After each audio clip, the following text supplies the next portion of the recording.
함께 고백하겠습니다. 하나님이 여기 계십니다. 하나님이 여기 계십니다. 그것만으로 충분합니다. 그것만으로 충분합니다. 오늘 불렀던 그 찬양 허락하겠습니다. 그 찬양하면서 보시면 나의 고백 같은 그러한 마음이 너무 들었어요. 우리 안에 왜 갈등이 없고 근심에 또한 고민에 어려움에 그런 작은 돌들이 왜 없겠습니까? 근데 그 가사 중에 그렇더라고요. 보니까 저도 오늘 처음 알게 됐는데 멜로디는 뭐 수준이 좀 그렇지만 잘 알겠더라고요. 근데 끝내는 주님을 향하는 그 마음, 사랑하는 성도 여러분, 상황이 어떠하든 삶이 녹록지 못한다 할지라도 내 삶과 내 미래가 보이지 않는다 할지라도 우리는 그럼에도 불구하고 주를 향한 그 걸음이 끝까지 진실되기를 주님으로 축원합니다. 오늘은 이제 기공 예배를 드리는 날이에요.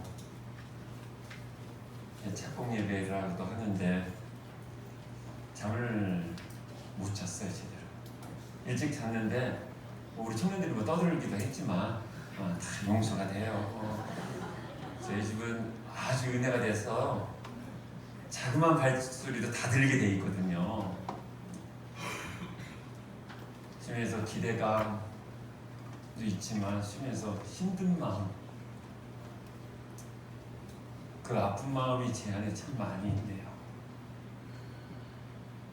자그마한 우리 교회가 지금 있는 땅에 이 건물에 10배 이상의 교회를 짓는다는 것은 참 힘들 거예요.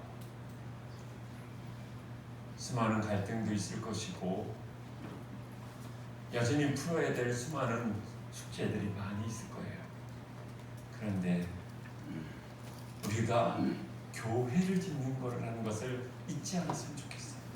힘들어도 하나님의 성전을 짓는다는 그 마음으로 오늘 우리가 함께 첫삭을 뜨고 이제 험난한 이제 8개월에서 10개월의 시간을 우리 모두가 함께 동행하기를 부탁드립니다. 오늘 본문은 주로 어린이 주일날 주로 사용하는 본문이죠. 근데 이거를 좀 더 신학적으로 그리고 좀 더 넓은 의미를 본다면 어린이 주일의 설교에 국한되지는 않습니다. 오늘 1절부터 5절 사이에 보면 어린아이라는 단어가 반복적으로 나와 있어요. 그러다가 6절부터 전환이 되어집니다. 어린아이라는 단어가 나오지 않냐고 작은 자라는 단어가 등장을 합니다. 저자의 실수였을까요? 저자가 잘못해서 어린아이 쓰다가 혹시 작은 자로 썼을까요? 아니에요. 성령의 감동으로 쓴 이 성경은 분명한 의도가 있는 것이에요. 이 어린아이라는 이 헬라어 단어는 파이디온이라는 단어를 씁니다. 교회를 좀 아시고 기독교 교육을 아시는 분들은 이 파이디온이라는 단어를 많이 들어봤을 거예요. 우리 한국의 큰 선교단체 중에 하나가 또 이제 파이디온이라고 어린이 선교를 하는 이제 선교단체가 있죠. 그래서 어린아이는 1절부터 5절까지는 파이디온이라는 단어를 반복적으로 쓰고 있어요. 그러다가 작은 자라는 단어는 헬라어로 미크론이라는 단어를 써요. 이 단어는 뉘앙스 자체가 완전히 다른 단어인 것입니다. 이 미크론이라는 단어에서 나온 것이 마이크로라는 단어예요. 이 미크론이라는 것은 이제 사용하지 않는 이제 단위의 용법입니다. 주로 이 미크론이라는 단어는 아주 작은 미생물을 그런 단위를 잴 때, 측량할 때 사용했던 단어인데 이것이 1967년도에 입혀준 이제 그 측량한 데에서 이 단어를 아예 없애버립니다. 그리고서 마이크로라는 단어를 쓰게 돼요. 이 미크론이라는 단어는 사회학적 관점이나 신학적 관점으로 봐서는 이런 의미를 담고 있습니다. 공동체 안에서 매우 연약한 자라는 의미를 담고 있어요. 근데 지금 오늘 본문에 미크론이라는 단어를 쓰고 있는 것은 그 당시에 연약한 자들이 있었다는 거죠. 유다 공동체 안에 그 삶의 자리에 연약한 자들이 있다는 거예요.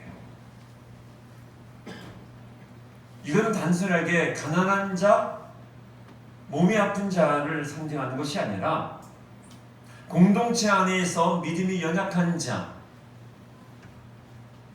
또한 마음의 상함이 있는 자, 그리고서 우리 공동체 안에 가난하고 소외받는 계층, 그리고 육신이 아픈 자를 말합니다. 그래서 우리 주님께서는 천국은 이러한 사람들이 소중히 대접을 받아야 할 곳이다 라면서 하나님의 나라를 이야기를 하고 있어요. 근데 이거를 구조학적으로 좀 보면 참 재미있는 발생이 나옵니다. 왜 이러한 문제를 예수님께서 화이디온 얘기하다가 미크론을 얘기를 했느냐는 거예요. 이 말씀이 나오게 된 배경이 좀 엉뚱합니다. 엉뚱한 곳에서 문제가 발생을 한 것에 대한 예수님의 해결책으로 말씀해 주신 본문이에요. 그러니까 원인이 있었다는 거죠. 사랑하는 여러분, 기억할 것이 있어요. 예수님이 계신 것도 문제가 있었다는 거예요. 전지전능하신 예수님께서 가는 곳곳마다 뭐가 있어요? 문제가 끊임없이 발생했어요. 이걸 우리 기억하셔야 돼요. 우리가 살아가는 삶 자체는요, 문제투성이에요. 왜요? 우리는 완벽할 수가 없어요. 예수님이 있었던 그 당시에도요, 문제가 있었어요. 교회요, 문제투성이에요. 우리 교회요, 문제투성이에요. 문제가 많아요. 예수님이 있었던 그것도 문제가 일어나서 예수님이 이러한 시선으로 바라봐야 된다라고 결과를 이끌어 가시고 있듯이 우리 교회 안에서도 여러분들의 가정 안에서도 반드시 문제가 있는 거예요. 제가 예언 좀 한다고 그랬잖아요. 제가 예언자잖아요. 이거 방송 나가면 또 사입이 되는데 제가 예언하잖아요. 여러분들 반드시 고난이 있을 것입니다. 여러분들 가정에 여러분들이 하나님 간 그날까지 문제가 끊임없이 발생할 거예요. 또 예언을 제가 다시 한번 할게요. 여러분들 죽을 때까지 몸이 아플 거예요. 제가 틀린 적이 아직까지 한 번도 없어요. 또 하나 예언 더 할까요? 햇빛에 그냥 나가보시죠. 저처럼 얼굴이 검해집니다. 예언합니다. 예, 지금 오늘 저희 집사람이 원래 저 비비크림인가를 발라주기로 했는데 아주 시커매서 영상이 이제 잘 안 나와요. 제가 저희들이 조명도 이렇게 이게 좋지는 않은 거라 그래서 비비크림을 지난주에 샀는데 못 바르고 올라왔어요. 문제가 있어요. 진짜 저에게도. 여러분들 교회가 왜 이래? 원래 교회는 그런 거예요. 목사님 왜 이래? 목사니까 그래요. 그나마 목사니까 이 정도예요. 예수님이 있는 것도 문제가 있었어요. 어떤 분이 저한테 그러더라고요. 목사님도 부부싸움 하세요? 예. 칼만 안 들었죠? 싸워요. 교사인 아내와 목사가 얼마나 말만 하는 사람들이잖아요. 얼마나 말로 싸우는지 아십니까? 나이가 들면서 제가 점점 지고 있어요. 여러분들, 사람이 존재하는 것은 꼭 문제가 있어요. 중요한 것은 이때 어떠한 시선으로 어떠한 신앙의 자세를 가지고 있느냐에 따라서 문제가 숙제로 풀려질 수 있어요. 근데 감정의 골을 깊게 만들고 내 방식을 끝까지 채택하다 보면 문제는 끝까지 문제로만 남게 되어 있어요. 그래서 어떻게 해요? 상처만 남는 거예요. 사랑하는 여러분, 나라는 존재 약함을 꼭 기억했으면 좋겠어요. 우리 교회 약해요. 목사 약해요. 아는 것도 별로 없어요. 저는 이번 주에 태어나서 처음으로 세무서를 가봤어요. 얼마나 긴장이 되는지 힘들더라고요. 그 정도예요. 제가. 많은 분들이 목사는 다 아는 줄 아는데요, 아는 거 별로 없어요. 그냥 성경밖에 모르고 주님밖에 모르고. 사랑하는 여러분, 예수님이 있는 곳에 지금 문제가 일어났어요. 그래서 예수님이 어떻게 해요? 예수님이 하나님의 관점으로 해석을 해주는 겁니다. 근데 어떤 문제였냐? 1절에 한번 보십시오. 그때입니다. 그때는 이제 앞에 구절을 이어져가는 시간적 이제 표현이죠. 그때. 그게 17장 1절부터 쭉 나오는 거예요. 그때 제자들이 예수님께 나와 말합니다. 천국에는 누가 커요? 이것이 정말 하나님의 나라를 알고 싶어서 그런 질문이었느냐? 그런 뉘앙스가 아니에요. 다른 복음서를 보면 이 제자들 안에 누가 더 클까? 내가 하는 사역이 더 클까? 저 사람이 하는 사역이 더 클까? 나는 이 사역의 비교, 자기 존재의 비교를 하고 있는 것이에요. 그래서 천국에 가면 누가 더 클까? 내가 이렇게 하니까 더 클까?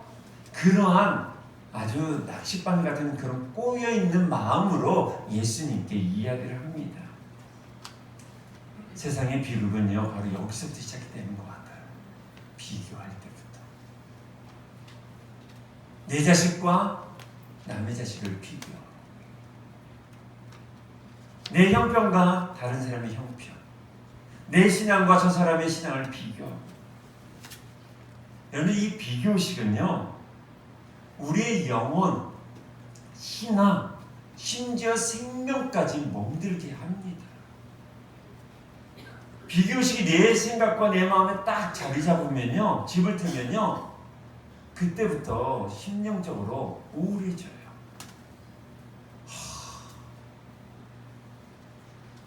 열등감이 생기잖아요. 그러다 보면 어떻게 됩니까? 관계가 깨져요. 열정도 식고요, 사명도 식어버려요. 제가 이 교회를 처음 와서 사택을 들어갔어요. 그리고 살다 보니까 참 부족함이 많이 있는 집이에요. 그런데요, 저는 지금까지 한 번도 이 집이 왜 이래? 저런 데 살면 좋지? 그런 적이 없어요. 그냥 좋아요. 자다가 이렇게 모래를 긁어 이렇게 긁으면 돈벌레가 여기 다리가 이렇게 끊겨져 있어요. 워낙 정글의 법칙을 여기서 찍어도 될 것 같아요. 참 거미, 진해, 뭐 참 많아요. 그런데요, 저는 이 집이 참 좋아요. 왜냐면 저는 20년 전에 요맘쯤에 결혼을 했어요. 그때 결혼할 때 돈이 없어서 요만한, 기억하시는 분들이 있어요. 한 80년 후반에 90년 초반에 요만하게 007 가방 같은 게 유행이었어요. 그거 2개 들고 제비기 하나 들고 저희 집사람 자취방, 요 강대상 요 반만한 데에 들어가서 어렵게. 근데 저는 그게 어렵다 생각이 안 들어요. 한 18만 원부터 받았던 사례를 가지고 살면서 저희 집사람이 대출받아서 15평으로 18평으로 그러다가 이제 상담교회 이 전임하면서 23평 아파트를 줬는데 너무나 좋았어요. 그러다가 여기 오니까 여기는 더 크네. 그냥 좋아요. 이제 교회가 저를 교회 사택을 준비해 준다고 해서 저는 도면도 볼 줄 몰라요. 근데 한 집사님 보면서 아니 목사님 이렇게 하면 좋아요. 그런데 제가 그 집사님한테 그랬어요. 저 그냥 좋아요. 만약에 제가 큰 교회 목사를 부러워하고 비교했다면, 도시교회 목사님들을 이렇게 보면서 나도 저렇게 했으면, 저런 차 있었으면 좋겠다, 저렇게 살면 좋겠다 했다면 아마 이렇게 행복하게 목회 못했겠죠. 여러분들한테 이 비교시, 여러분들 기도 제목으로 가지고 나와 기도하면 그걸 잘라내야 돼요. 왜냐하면 그렇지 않으면 내 안에 주님이 주신 참된 샬롬, 그것을 경험할 수가 없는 거예요. 이 공동체 안에 사랑하는 성도 여러분, 지체들을 비교하지 마십시오.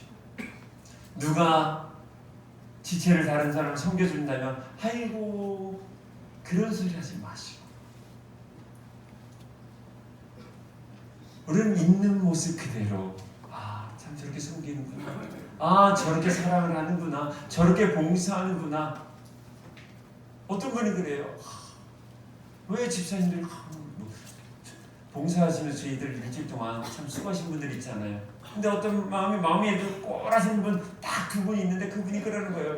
아이고 목사님 저분 일터가 없어요? 직업이 없어요? 왜 그런 말을 해요? 사랑하는, 비교하는 것은 아주 나쁜 거예요.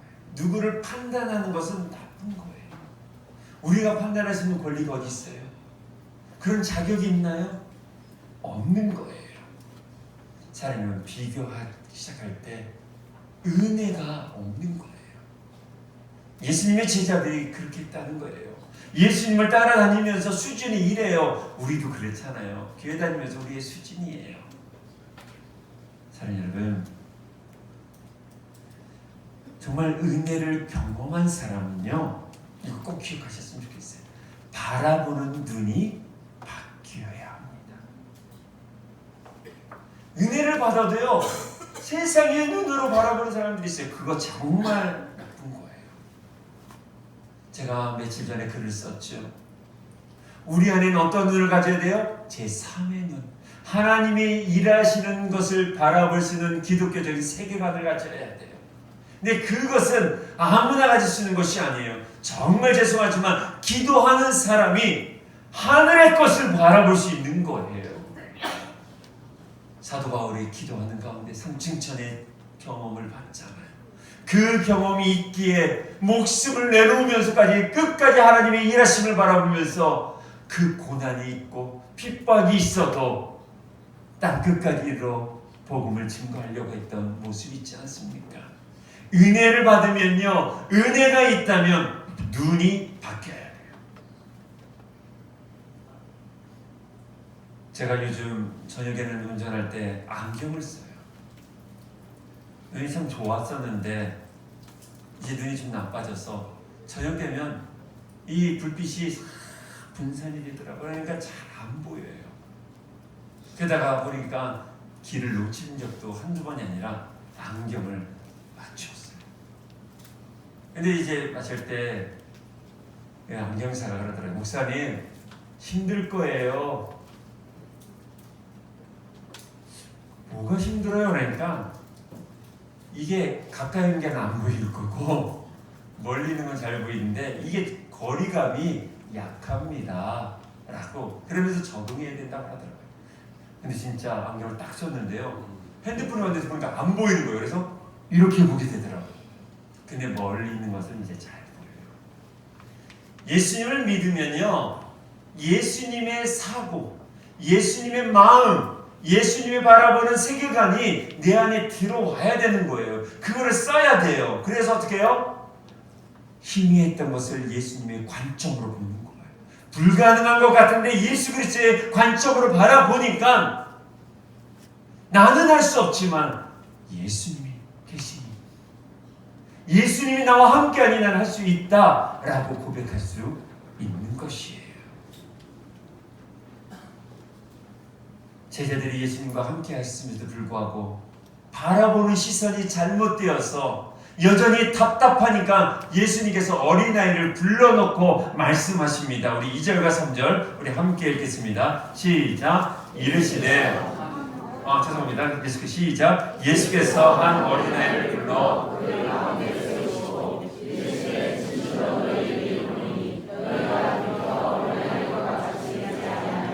결단코 천국에 들어가지 못하리라. 아멘. 제자들이 누굽니까? 예수님과 동행하면서 수많은 이적들을 경험한 사람들 아닙니까? 은혜를 받은 사람들이에요. 그런데 지금 예수님 앞에서 지금 뭐하고 있어요? 천국 가면 누가 더 클까? 이런 것 가지고서 서로 시기하고 다투고 비교하고 있는 것이에요. 그러자 예수님께서 말씀하십니다. 천국에서 큰 자는 어린아이처럼 미크로 작은 자가 돼야 한다라는 얘기하고 있어요. 그래서 오늘 제목을 은혜 받았다면 작은 자를 생각하라 라고 정하면서 오늘 함께 은혜를 나누고자 합니다. 첫 번째로 은혜 받은 사람은 작은 자 앞에서 자신을 낮추려고 합니다. 누구든지 이 어린아이와 같이 자기를 낮추는 사람이 천국에서 큰 자니라. 여러분, 기독교에서 가장 중요한 태도는 겸손입니다. 기독교 우리 성도들이 가져야 될 기본 아주 중요한 자세가 뭐예요? 겸손이에요. 근데 이 겸손은 단순하게 고개 숙이고 몸을 굽히는 것을 말하는 거 아니에요. 겸손은 그것이 아니에요. 불의한 것 가지고서도 네 이렇게 대답하는 것이 겸손이 아니에요. 비굴하는 것이 아니에요. 이 겸손이라는 것은요, 예수 그리스도로 말미암아 변화된 성품으로서 주님을 생각하면서 말하는 것, 그리고 행동하는 거예요. 그러니까 내 앞에 누가 계셔야 돼요? 항상 예수님이 있어야 되는 거예요. 예수님을 투과해서 말을 해야 되는 거고, 예수님을 투과해서 행동하는 것이 겸손이에요. 사랑하는 여러분, 여러분들에게 무언가를 할 때 누가 있어야 돼요? 예수님이 내 앞에 있다는 것을 기억하셔야 돼요. 그 상황 속에서 내가 갖는 자세, 그게 바로 겸손이에요. 예수님은 마태복음에 보면 팔복이라는 아주 중요한 메시지를 우리에게 전해주셨어요. 저는 이 팔복을 가진 자, 심령이 가난한 자, 애통하는 자, 온유한 자, 그 사람이 바로 겸손한 자, 겸손이라고 볼 수 있습니다. 성경에 보면 가장 겸손을 대표한 사람을 세례 요한으로 말해주고 있어요. 세례 요한의 겸손이 무엇이었습니까? 그는 광야에 외치는 소리라고 했어요. 그러면서 예수님의 힘들매조차도 내가 감당하기 어려운 존재라 했는데요. 사실은요, 그 당시의 역사적 정황에서 봐서는요, 세례 요한은요, 그 당시 유대 땅의 BTS였어요. 모르는 분들 많은데, 쉽게 말해 우리 어른들한테 조용필, 나훈아 그 정도예요. 비틀즈 그 정도예요. 세례 요한은요, 수많은 사람들이 세례 요한의 제자가 되려고 몰려왔어요. 예수님의 제자 중에서도요, 세례 요한의 제자가 있었어요. 야고보가 바로 세례 요한의 제자였고요. 많은 신학자들은 요한도, 우리 요한복음을 쓴 요한도 세례 요한의 제자였을 거라고 많은 사람들이 추정을 해요. 여러분들 어마어마한 사람들이 모였어요.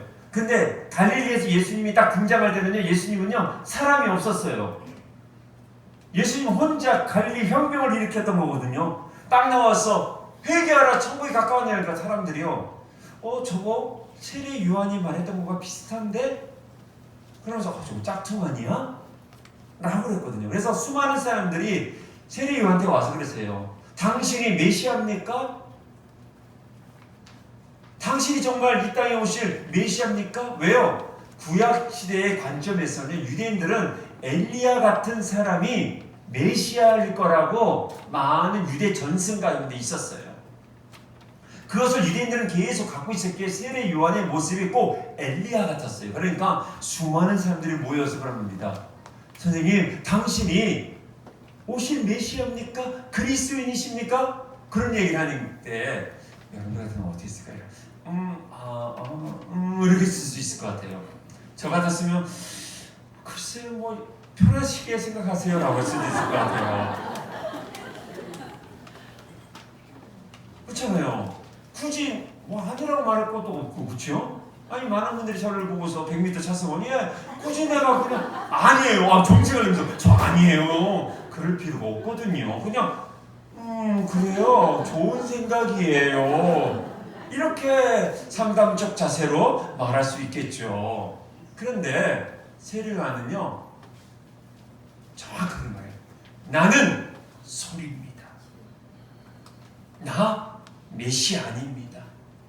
그리고서 젊은 청년이 올 때 나는 저 사람의 힘듦에도 감당치 못합니다. 그리고 야고보가 그래요. 선생님, 저분 따라가고 싶은데,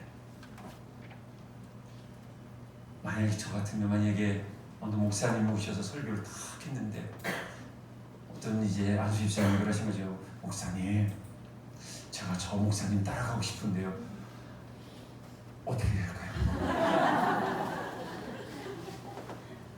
근데 세례 요한이 그래요. 그가 진리다. 그리고 세례 요한은 외롭게 점점 무리들이 어디로 가요? 예수께로 가는데 그거 한번 서운해하지 않고 마지막에 목이 베어서 순교를 하지 않습니까? 이게 겸손이에요. 사랑하는 여러분, 왜 겸손해야 될까요? 우리가 한 가지예요. 겸손한 자만이 주님을 만날 수 있다고 성경은 기록하고 있어요. 그리고 겸손한 자가 관계를 잘하더라고요. 기독교적인 세계관을 가지면서 겸손한 자가 보면 주변에 돕는 손길이 꽤 많더라고요. 그래서 영향력을 주는 사람이 대단한 거예요. 사랑하는 여러분, 겸손한 자는요 매일 이 영적 작업을 합니다. 이것을 여러분들에게 추천하고자 합니다. 겸손한 자는 매일 주님 앞에 섭니다. 이 작업을 해줘야 돼요. 오늘 저는 여기 나오기 전에 거울을 몇 번 본지 몰라요. 이게 제가 머리가 곱슬이라 여기 습도가 이렇게 높으면요, 많으면 이 곱슬을 아시죠? 싹 돌아갑니다. 그래서 어떻게 해요? 빗을 드라이하고 또 하고 왁스 바르고, 그러다가 아까 또 왔다 갔다 하니까 다시 또 여기 또 들어가더라고요. 그래서 드라이로 핀 거예요. 제가 매일 거울 앞에 서야 되는 것처럼 겸손하려면 성도는 매일 예수님 앞에 서야 돼요. 말씀 앞에 서야 돼요. 십자가 앞에 서야 돼요. 복음 앞에 서서 끊임없이 나의 삶을 어떻게 해요? 나의 생각을, 나의 사고를 조정해야 돼요. 그래서 용납이 되어지는 거고요, 용서가 되어지는 것이고요, 그러면서 사랑을 표현하는 것이죠. 그래서 천국은 이렇게 낮아지는 자, 낮추는 자가 천국에 가요 큰 자가 된다고 기록하고 있어요. 예수님이 이런 마음을 가지고 또한 이런 태도를 가지고 있는 사람을 다음같이 기록하고 있어요. 마태복음 10장 41절에 선지자의 이름으로 선지자를 영접하는 자는 선지자의 상을 받을 것이요 의인의 이름으로 의인을 영접하는 자는 의인의 상을 받을 것이다 그랬어요. 선지자를 영접하는 자에게 선지자의 수준의 상을 준다는 거예요. 이 말씀은 상대방을 대하는 자세를 진심으로 겸손하게 대한다면 그 상을 내가 받을 것이다 라는 것이에요. 가끔 목회자들을 대접하는 분들이 있어요. 정말 감사합니다. 제가 원고에는 이렇게 썼습니다. 자주 해주십시오. 네. 근데 대접하는 이유 과연 뭘까요? 첫 번째로 그분 안에 은혜가 있기에 은혜가 있는 분들이 대접을 하더라고요. 두 번째로 부모님이 목회자를 대접하는 것을 어렸을 때 본 자들이 또 대접을 하더라고요. 근데 참 이상한 것은 짧은 목회지만 이제 한 25년 목회해 보면서 아주 짧습니다. 아직까지는. 근데 목회자를 섬기는 가정이 하나님의 은혜를 참 많이 받는 것을 경험해 봅니다. 근데 왜 대접을 할까요? 목회자가 대단했어요? 주의 종이라고요? 아니에요. 대접하는 분의 마음가짐이에요. 이 마음이 참 귀한 거예요. 참 겸손한 거예요. 저희 교회 한 권사님이요, 닭을 키우셔요. 닭이 이 달걀을 딱 나면요, 오늘 난 첫 번째 거를 그 노건사님이 힘들게 가지고 올라와요. 목사님, 오늘 낳은 거예요. 너무나 고맙고 감사하죠. 사랑하는 여러분, 목회자가 잘났어요. 목회자가 정말 주의 종이라고요? 아니요, 그래서 아니라 이 안에 은혜가 있고 사랑의 빚진 마음이 있고 낮은 그 겸손의 마음이 있었기에 대접을 하는 거예요. 사랑하는 여러분, 우리는 이런 작은 자를 대하는 자세를 더 가져야 돼요. 목회자에게 대하는 것보다 더 중요한 것은요, 우리 공동체에 작은 자들을 바라볼 수 있는 그런 믿음의 시선이 있어서 그 마음을 가지고 우리 작은 자를 섬겨줄 수 있었으면 좋겠어요. 우리 성도들이 겸손해지려면요, 이런 것을 우리 지켜가야 돼요. 무엇을 지켜야 되냐면 꼭 기억하셨으면 좋겠어요. 나이 많다고 우리 어린 성도들을 함부로 대하지 마셨으면 좋겠어요. 세상은 나이가 계급이라고 합니다. 좀 거친 표현으로는 나이가 깡패라고 합니다. 근데 교회는요, 나이가 중요하지 않아요. 교회는요, 같은 지체예요. 그렇기 때문에 나이 많다고 우리 청년들에게 함부로 우리가 대해서는 안 되는 것이에요. 그래서 저는 꼭 여러분들에게 부탁드립니다. 부부끼리도 꼭 부탁드립니다. 집에서도 꼭 직분을 말해주세요. 교회 와서 야 누구? 아니요, 박 집사님, 김 집사님, 님자가 좀 나이가 어렸다면 그냥 이 집사, 박 집사 직분을 말해주셔야 돼요. 집에서도 마찬가지예요. 누구시? 아니요. 누구시라는 싸울 때는요 되게 그래요. 집에서 여러분들 부부싸움 할 때 직분을 말해보세요. 권사님 그러면 그다음부터는요 말하기 좀 그래요. 한번 생각해보세요. 저희 집에서 부부싸움을 하거든요. 목사님 하면요 제가 한번 우쭐해요. 나 목사지. 그러면 어떻게 해요? 좀 여가가 좀 되어집니다. 강은정 사모님 그러면 어떻게 해요? 근데 야, 너 해보세요. 그 다음부터는요 말할 수 없는 거치는 불길이 일어나는 거예요. 부부끼리 자녀들에게도 야, 너 아닙니다. 그렇게 할 수가 없는 거예요. 우리는 주 안에서 한 몸이에요. 한 지체예요. 비교할 수도 없는 거고요. 평가할 수도 없는 거예요. 있는 모습 그대로 존중해 주는 거예요. 이게 매우 중요한 거예요. 친할수록 더 존중해 주셔야 돼요. 친할수록 더 배려해 주셔야 됩니다. 이것이 교회가 되어야 되는 거예요. 이런 것을 배워서 어떻게 직장에 나가서도요, 생활 선교사를 살 때 어떻게 해요? 그렇게 살아가는 것이에요. 하나님은 교회에서 우리 함부로 우리 지체들을 대하지 않았으면 좋겠어요. 정말 부탁드립니다. 우리 공동체 안에서, 각 부서 안에서, 소그룹 안에서 절대로 큰 소리 나지 않는 그러한 공동체 되기를 주의 이름으로 축원합니다. 그래서 우리 공동체에 찾아오는 모든 사람들이 천국을 맛봤으면 좋겠어요. 정말 우리 성도들의 모습 보면서 기쁨을 충만하는 것, 그 사람이 천국의 큰 자임을 기억하기를 간절히 소망합니다. 두 번째로, 은혜 받은 사람은 작은 자를 예수님의 마음으로 영접해야 합니다. 5절 말씀 한번 우리 함께 읽도록 하겠습니다. 시작. 또 누구든지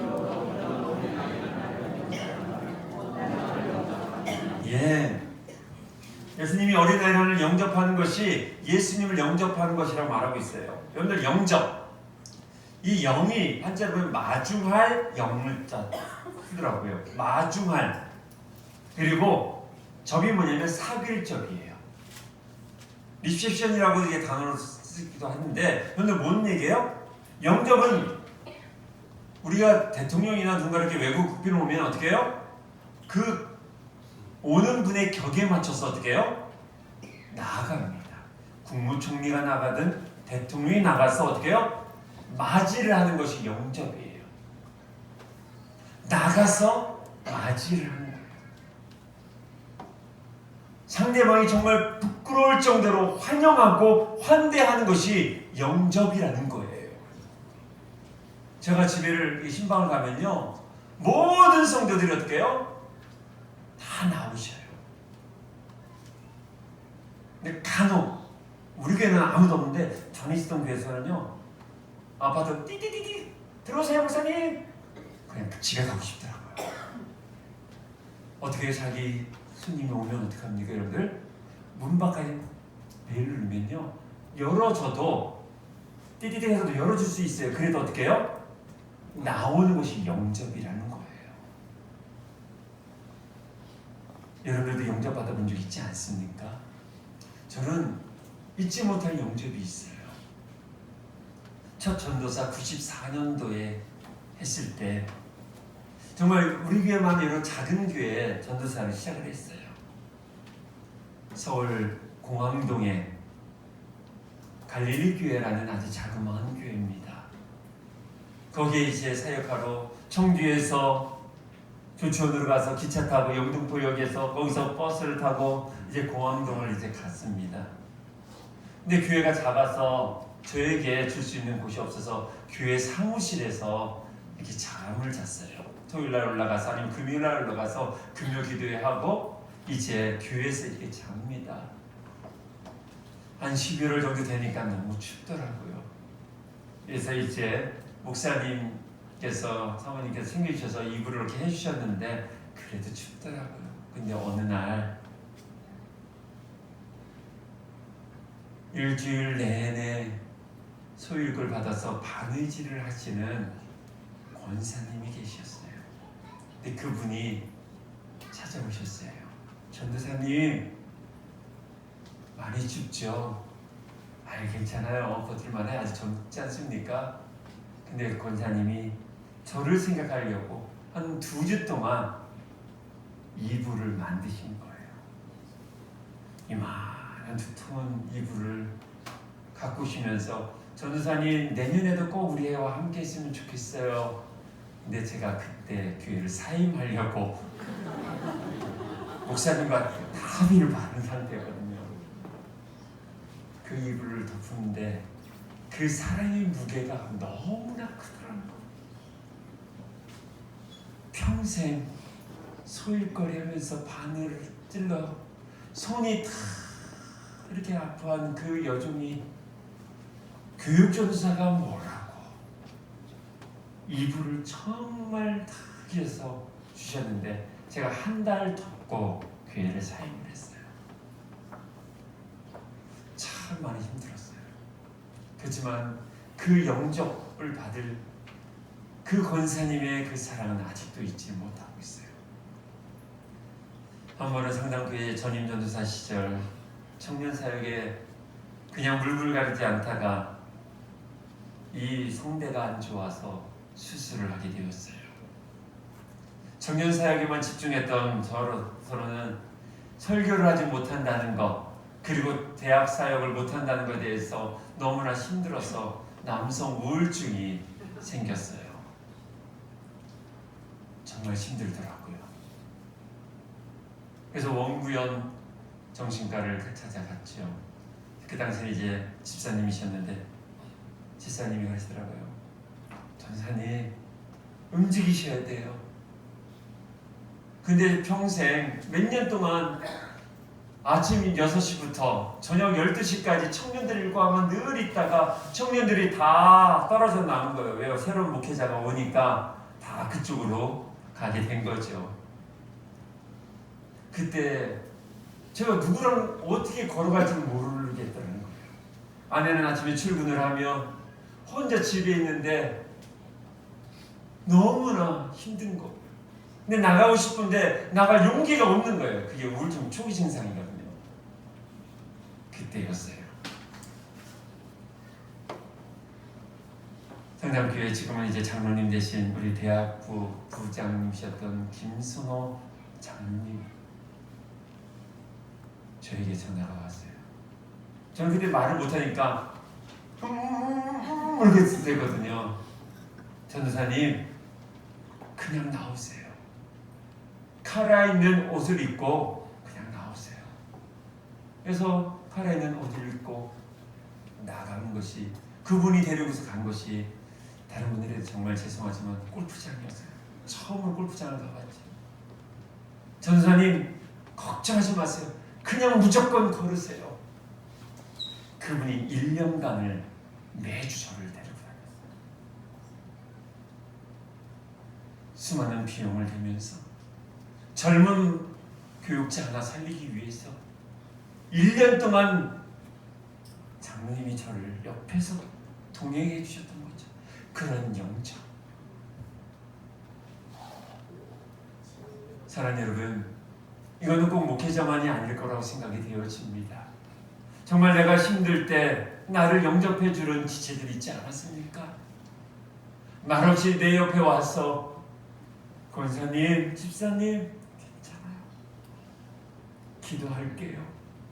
찾아와서 나를 영접해 주는 그 사람이 있었기에 우리 여기까지 온 거 아니겠습니까? 사랑하는 여러분, 우리가 정말 작은 자, 미크론, 이 작은 자를 볼 수 있는 영적인 시선이 우리 공동체 안에 회복되어지고 그것으로 인해서 우리 지체들을, 더 나아가 우리 주변에 있는 지체들을 살필 수 있기를 간절히 소망합니다. 은혜 받은 사람은요, 자식들이 부모를 대할 때 하나님처럼 대해야 되는 것이에요. 은혜 받은 부모는요, 자식을 내게 주신 천사처럼 여겨야 하는 것이에요. 부부끼리도 은혜 받았으면요, 아내를, 남편을 어떻게 해요? 주님 대하듯이 섬겨야 되는 것이에요. 은혜 받은 목회자와 교인들은 서로 존중해 줘야 되는 것이에요.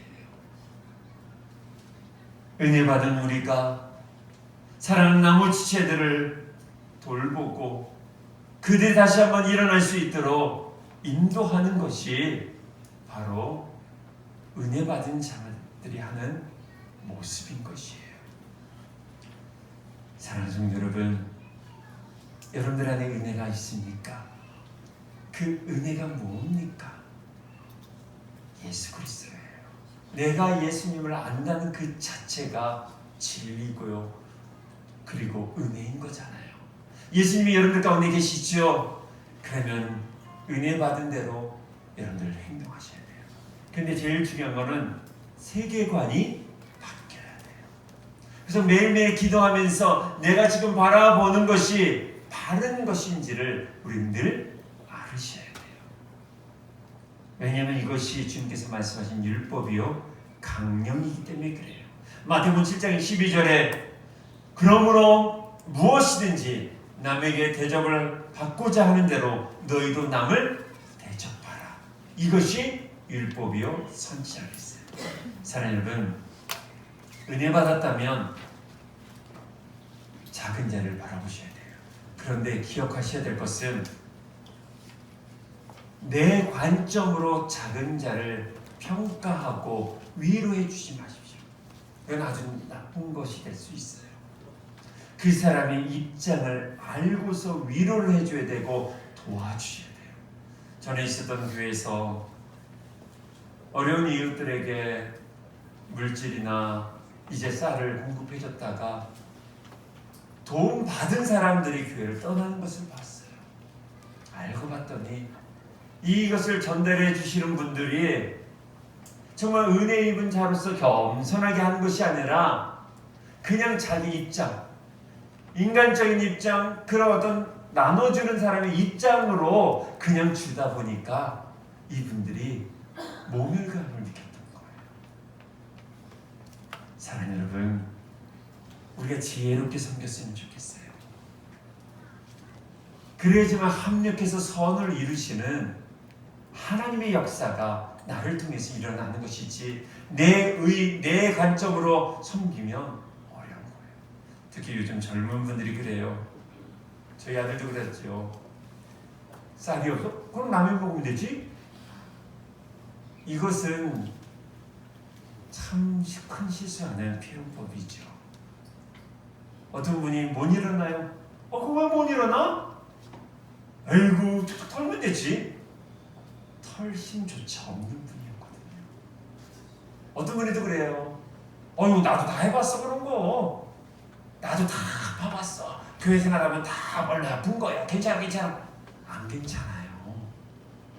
우리 이러한 표현은 우리는 계속 절제하고 정말 성령께서 어떻게 하면 사랑하는 지체 작은 자를 볼 수 있는 그 시선을 달라고 그런 언어를 달라고 그로 인해서 우리가 그를 섬기고 찾아가서 그가 다시 한번 주께 돌아오고 그가 세워질 수 있도록 만드는 그래서 천국을 맛보고 천국을 만들어가는 하나님의 백성이 되기를 간절히 소망합니다. 사랑하는 여러분, 말씀을 정리하고자 합니다. 작은 자를 대할 때 자신을 낮춰야 된다. 두 번째로 자신을 예수님의 마음으로 영접한 마음으로 가져야 된다. 작은 자를 업신여기지 말자. 사랑하는 여러분, 내 안에 은혜가 있다면 주님 마음으로 나아가기를 소망합니다. 이 시간에 우리 함께 찬양하기를 소망합니다. 보소서 주님이라는 찬양에 이런 가사가 있습니다. 보소서 주님, 나의 마음을 주님 좀 보세요. 선한 거 하나 없지 않습니까? 그러나 주님께 드립니다. 저를 새롭게 하사, 나를 새롭게 하사, 주님 나를 향하신 하나님의 사랑을 가르쳐달라는 우리 이 찬양을 통해서 정말 미크론 작은 자를 찾을 수 있는 그런 우리 성도들 되기를 주님으로 축원합니다.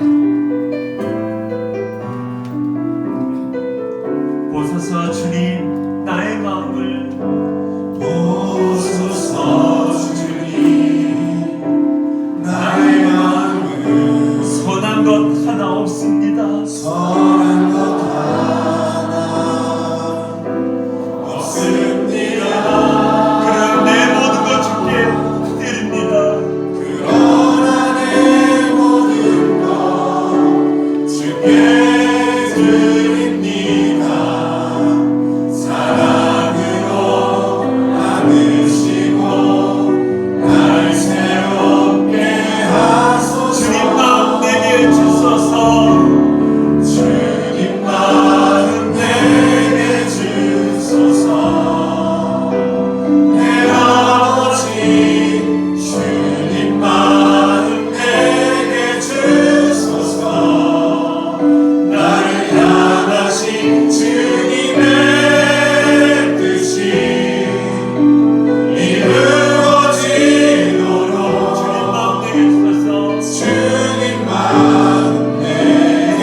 고백하겠습니다. 오셔서